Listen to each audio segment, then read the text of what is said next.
Welcome to CMAR, everybody. Crypto is my retirement. This is your host, King Hair III. This is you watching me on my journey to $10 million. If you're watching this today, this is not financial advice. I am not your financial advisor. I am just on my way to $10 million.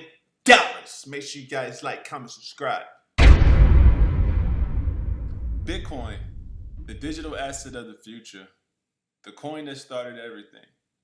I mean, if you really think about it, this coin had made some of the richest people in crypto history.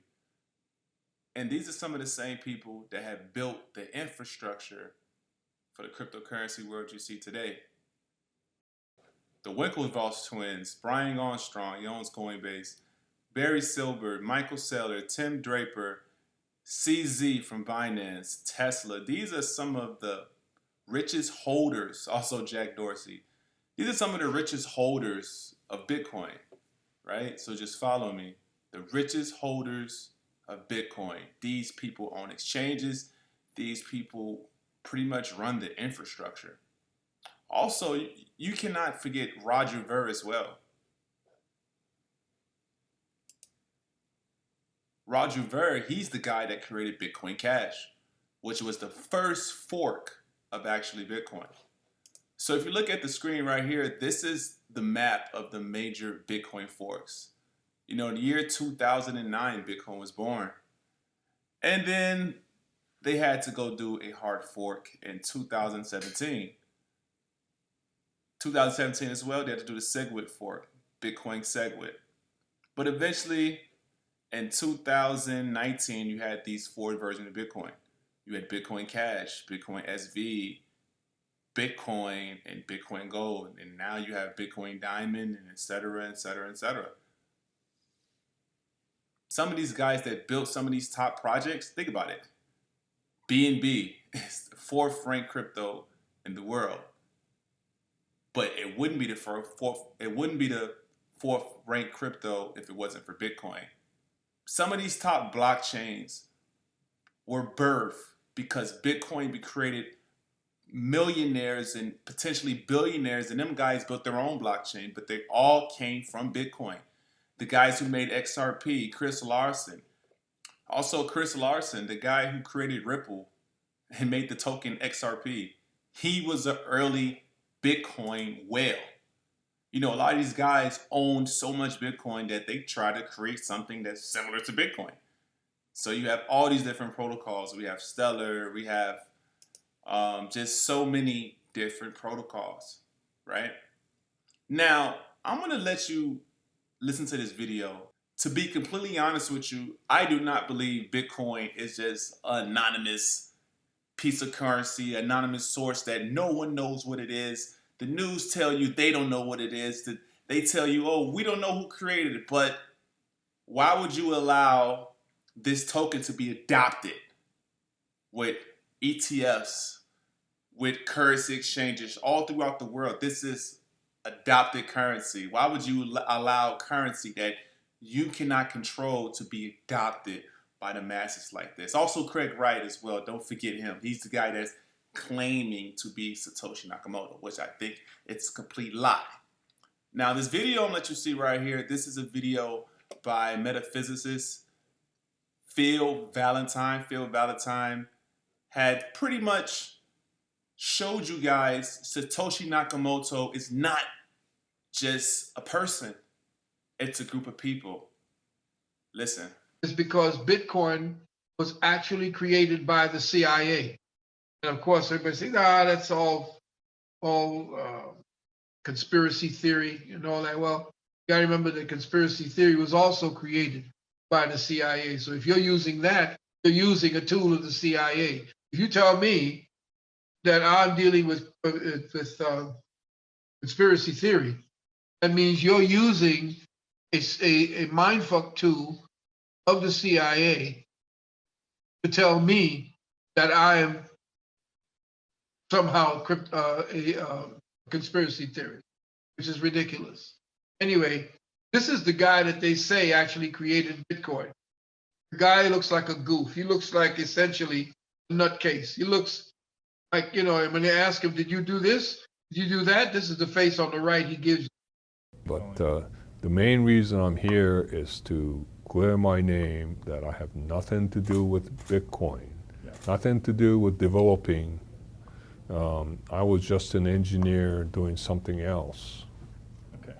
And if you look at the time span, 2001, when it was supposed to be developed, I wasn't there. I was working for the government through a contracting company. That's not me. Okay. I never communicated with Bitcoins. Okay. Okay. Leah wrote all this? Yeah. 2010 to 2000. I was at home. Okay. I wasn't working for anybody. Okay. Why? Because his name, Satoshi Nakamoto, if you're dealing with what is known as the katakana language, it means wisdom, quote, intelligence, and common sense. In the kanji, Satoshi means the same. Now, if you're dealing with Nakamoto in the katakana, it means central point or the middle. And katakana in kanji means base, root, or origin. So if you understand that this man's name, when taken together, means central intelligence, don't be an idiot to just dismiss it. Do your due diligence like I have and search things out. Did I get a lot of money? Yeah, I made a lot of money on it. Lost a lot of money too. Now, what is Satoshi Nakamoto? Translates or transliterates in English means central intelligence. Now, in essence, the name Satoshi Nakamoto is cryptically way too perfect in possible meanings as related to the blockchain technology and Bitcoin. It was clearly made up by a person or a group of people. This is a plausible scenario because Japanese people take the literal translations of their name that's fixed and rarely even think about it. In other words, if you are using specific words in the Japanese language, whether it be katakana or kanji, the words are literal, they mean what they are, and that's what they are. So when you're dealing with the word Nakamoto, which means central, and to anything, the middle, and if you're dealing with the word Satoshi, then you're meaning it means intelligence and it means to understand, common sense, wisdom. Then you transliterate all of it and you see that that somebody else was behind the making of Bitcoin. And for those of you who think that they don't have the algorithm, they haven't broken the algorithm, don't be a fool. The algorithm has been broken. In fact, the algorithm is always traced and they know everything that you're doing. They just don't tell you it. They just don't show you it, because if they do, then you'll know that they've been breached, that you've been breached. So they keep it. They have a whole other system of tracking you outside of the actual system that you're working with, that you feel secure with. And of course, when I say that, they say, "No, you don't know what you're talking about." But here are other subtle factors that expose Bitcoin as an intelligence op. For years and years, Satoshi has never once left any personal identifiers to reveal who he is, claiming security reasons. This reeks of intelligent tactics. Number two, Bitcoin advocates and true believers boast that Bitcoin is an impenetrable new decentralized currency, never considering the probability that the command structure of Bitcoin's core development is totally centralized. Number three, a man named Gavin Bell, aka Gavin Anderson, is the public face of Bitcoin, who claims that after years and years of being the front man, he's never once met or even spoken to Satoshi by phone. Come on, fam. Four, most cryptocurrencies use a common popular PRNG, that is a pseudo-random number generator, to create their security keys. However, these PRNGs are now suspected as having backdoors to the National Security Agency.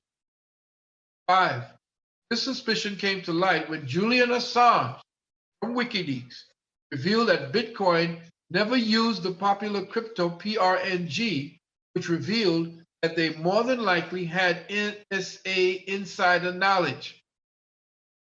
Number six, ipso facto, these small but significant and passionately disputed factors show that a very small covert group of people, possibly headquartered or affiliated with the Five Eyes Anglophone Intelligence Alliance. I'm going to say that again. The Five Eyes Anglophone Intelligence Alliance, comprising Australia, Canada, New Zealand, the United Kingdom, and the United States, along with affiliates in Japan and China, are all connected to the NSA and CIA as their central controlling hub. So, as you see, the name Satoshi Nakamoto, intelligence, central points, CIA, it has the CIA written all over it. So, if the CIA is written right all over it, then, if it's written all over it, then guess who the CIA? Michael Saylor, Fed. Tim Draper, Fed. Elon Musk, Fed. Brian Armstrong, the guy who's on Coinbase, Fed. FTX, Fed. Chris Larson, Fed. Craig Wright, Fed. All these guys, in my opinion, are the feds. Now, here's another thing as well, BSV. BSV has been delisted, right? BSV, Satoshi's original vision. Now, I do hold some BSV. People are saying there's going to be a Black Swan event. I'm still holding BSV because all this fucking rigged. It's rigged. I'm sorry, guys. I don't believe in no decentralization when it comes down to money that's this fucking huge. Like, get real. So, Craig Wright lost the lawsuit. Craig Wright, Satoshi's court lawsuit puts Bitcoin SV in doubt. The verdict claimed that you are not Satoshi in the court of law. That's what they're saying. But what makes it so interesting is that how so many places delisted BSV. You have Coinbase, BSV, Binance. You have so many huge institutions that are delisting BSV. There's barely any content on BSV. Everybody thinks it's a scam. Everybody thinks it's FUD. But this is the crazy part. If everybody thinks it's FUD and everybody thinks it's a scam, then why is BSV at still ranked 75? Why is still a top 80 token? Why is there still billions of dollars in the market cap? If BSV is being blackballed in the entire cryptocurrency market, it's still down from previous all-time high of almost $500. Now, this is one thing that I want you guys to pay attention to, right? Now, I had BSV in my wallet for a very long time, my Coinbase wallet. Now, when the BSV fork actually happened, every user who had Bitcoin Cash received BSV, just like an original. You got Bitcoin Cash for free with the Bitcoin holders. You're holding Bitcoin, you're going to get Bitcoin Cash. If you're holding Bitcoin Cash, you're going to get BSV. Now, if you see on the screen right here, this is an article that was posted November 13th, 2018, and this is regarding, now we have begun reaching out to customers that held Bitcoin Cash at the time of the hard fork. So they're basically letting you know the competing chain known as BSV resulted in a fork coin now commonly referred to BSV. When a hard fork occurred, the BSV blockchain used the amount of Bitcoin Cash associated with the address at the time of the fork to determine what amount of BSV will be allocated parallel to the address of the BSV. So you guys got 1-to-1. Now, when you say 1-to-1, what the fuck that means, right? That means if every Coinbase user, and it wasn't that many in my opinion, this is before Coinbase went public, every Coinbase user that had Bitcoin Cash received BSV. During this time, I remember, I think I still got the screenshot. It was only 3 coins. You only could buy Bitcoin. Actually, it was Bitcoin, Litecoin, and Bitcoin Cash. Those was the only tokens on Coinbase. So, if you think about it, every person who owned Bitcoin Cash had BSV. So do you honestly think that every person who got their airdrop, their BSV, their free money, you think they're all dumped BSV? No! In my opinion, I believe the same guys on his top rich list, they own BSV as well. They own Bitcoin. And these guys are super bullish on Bitcoin. So they're just holding Bitcoin. So the same guys that hold a shitload of total Bitcoin, they own a shit ton of Bitcoin Cash. They own a shit ton of BSV. These guys did not sell their BSV, y'all. That's why the price is still top 75, man. That's why this token is not going to zero. Who else is holding this? Retail is not holding BSV. Retail is not holding BSV. BSV is being propped up by the guys who are holding Bitcoin. So guess who has BSV? Coinbase have BSV. Binance has BSV. If Coinbase gave me BSV, you think they didn't get BSV too? So like I said, it is a possibility that BSV is the true Bitcoin. But that's not the purpose of the video. The purpose of the video is all of this shit is tied to the CIA. This is not decentralization, family. This is weaponized. Now you might want to know that. You're going to get rich. Yes, you're going to get rich in crypto. They have to make you rich in crypto. They have to make you rich in crypto to bring more investors. This is a casino. They have to. They have to bring more people that say, yes, pro crypto, because and eventually these crypto and these blockchain applications are going to be into laws. It's going to be into your day-to-day life. So why would they not put you in position where you will be pro crypto? And you know the best way to make you pro crypto is to make you rich. So you can influence people. So you can inspire people like, hey, look at my Lambo. I got the goddamn Lambo. So your son's gonna buy it and your daughter's gonna buy it. This is all some bullshit. I don't think Craig Wright is Satoshi. I don't think none of these guys is Satoshi. Satoshi is run by the CIA. Crypto's my retirement. You guys have a great day. I know he's not your ordinary. He's a black guy with crypto. He's a black guy with crypto. He's a black guy.